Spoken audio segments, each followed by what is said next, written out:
Evening. This is the third in our series of panels that relate to the Green Architecture exhibition. The first two talks were on sustainable homes, sustainable communities, and this evening, sustainable campuses. Meg Vickery, our guest curator, will introduce the speakers. Before I turn this over to Meg, I want to mention that this is our exhibition brochure produced by the Gazette, Daily Hampshire Gazette. Please pick one up before you leave. It gives Meg's wonderful curatorial essay. There's an interview with Meg, and it also talks about our upcoming panels. The next one will be April 15th on sustainable gardens. There will be a home tour, garden tour. Check our website, check the brochure, and stay with us. We're also videotaping tonight's talk. We've videotaped the two previous panels, so if you missed them, you're welcome to check back with us. We will soon, I think, have them on our website, but we'll have a kind of audiovisual connection to this material. So thank you for coming, and I'm going to turn this over to Meg, the wonderful heart, soul, and mind behind the whole project. Thank you. Thank you, and thank you everyone for coming tonight. Just before I forget, if you're here and you want AIA, Western Mass AIA credits, you want to see Lauren Starr, right? You didn't even have to remind me this time. So anyway, as you know, the talks tonight focus on sustainable architecture on college campuses. And as we move towards a sustainable future, our colleges and universities are playing a vital role in educating the next generation. Students need to learn about the term sustainability and what it means in a variety of academic disciplines, while simultaneously understanding their own personal role and responsibilities within these global issues. As you'll see, our speakers tonight represent a wide range of approaches towards educating students about these issues relating to sustainability and the built environment. Our first speaker tonight is Todd Holland. Todd is the energy manager for Amherst, Mount Holyoke, and Smith colleges.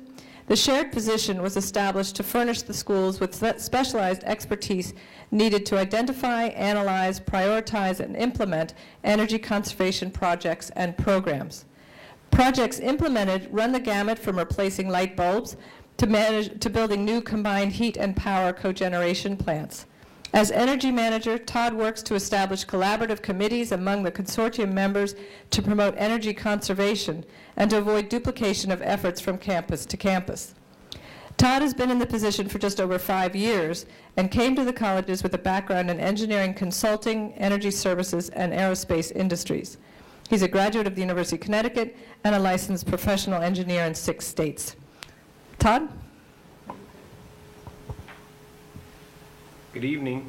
It's nice to see so many people here. I'm going to have kind of a funny presentation tonight in that I'm going to bounce back and forth between a couple different types of media. So we'll start with the PowerPoint, which I've got some really awful slides for you. First off, the bit of a misnomer. I work for the 5 college consortium, but I actually only serve 3 colleges. So I work for Amherst, Mount Holyoke, and Smith. So I had one of my first introductions to the custodial staff at Amherst College was a big, giant room, amphitheater, full of all the custodians, and the head custodian at Amherst College is actually a friend of a family friend.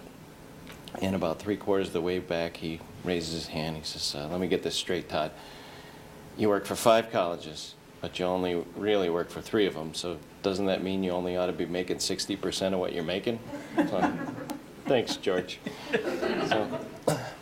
But I'm going to try and give you a brief overview and just where the energy comes from, what we're using it for in the campuses, why that's important, which is really the greenhouse gas emissions, what we're doing about it. One of the things is green buildings.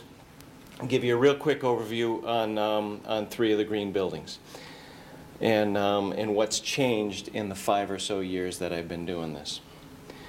Isn't this a lovely graph? This is the Department of Energy. This is our tax dollars at work. I absolutely love this thing. We could stare at this for hours, and I do.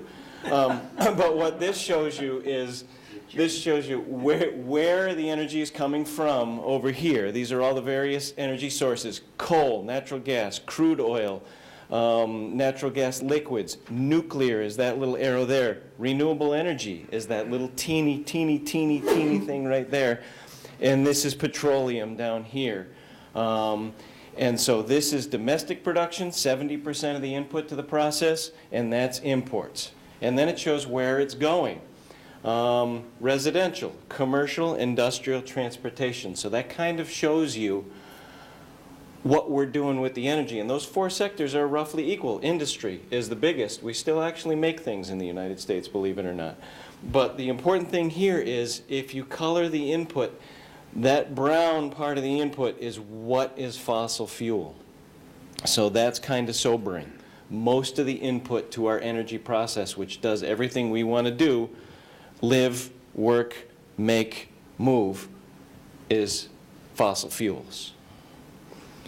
What do we use the energy for? So if we take that right side of the graph, which is the output of our energy use in this country, there's those four almost equal sectors: residential, commercial, transportation, industrial. But most of those are buildings. Residential, that's just about all buildings, right? That's your homes. Commercial, that's all buildings. That's where we work. Industrial, a lot of that energy is maintaining the building that the stuff is being made in. And then transportation is no buildings, because most of our buildings don't move. So when you really look at it, most of our energy consumption, 48% of it, is in our buildings. So if we want to do something about energy, we want to do something about greenhouse gases, we have to do something about buildings. And I'm sure you guys are here, so you already know that. This is what happens to the energy. Most of the energy that we use, you could see from that left side of that awful, is fossil fuels, hydrocarbons. So what we really want, and here's a quick chemistry lesson. I hope there are no chemistry professors in here. Most of that energy comes in the form of hydrocarbons. We want the hydrogen. The hydrogen is what gives us the energy off it. We're left with the carbon. The carbon combines with the oxygen in the atmosphere and makes CO2, which is a greenhouse gas. This is our greenhouse gas footprint at Smith College. 31,000 metric tons of CO2 a year. It's almost impossible to visualize that, but let's just say 31,000 tons of a clear, tasteless, odorless gas is a lot. It's a big thing. But most of it is from burning fuel on campus to heat the buildings. 54% of it. 29% of it is created by the plants we buy our electricity from. Everything else, all the little mowers and stuff and trucks driving around campus, 1%. Agriculture, which means the greenhouse gases from the stuff we use to kill weeds and keep the grass green, is less than 1%. Escaping refrigerants and other chemicals is less than 1%. All the people who come to Smith College from all the various towns in the valley are 2%. Our professors, which jet all over the world going to conferences in Tahiti and all this other stuff, recruiting students from all over the world, that's 10%. That's big. You know, that's a lot of jet fuel we buy. But most of it is the buildings. So to do something about our greenhouse gas footprint, and Smith College has committed to get rid of it all, to go carbon neutral. They have signed the American College and University President's climate commitment, which is to go carbon neutral. You got to do something about your buildings primarily. So one of the things we do is green buildings. And so I'm going to switch things here and show you a quick movie, because the students I get to work with are far more talented than I am.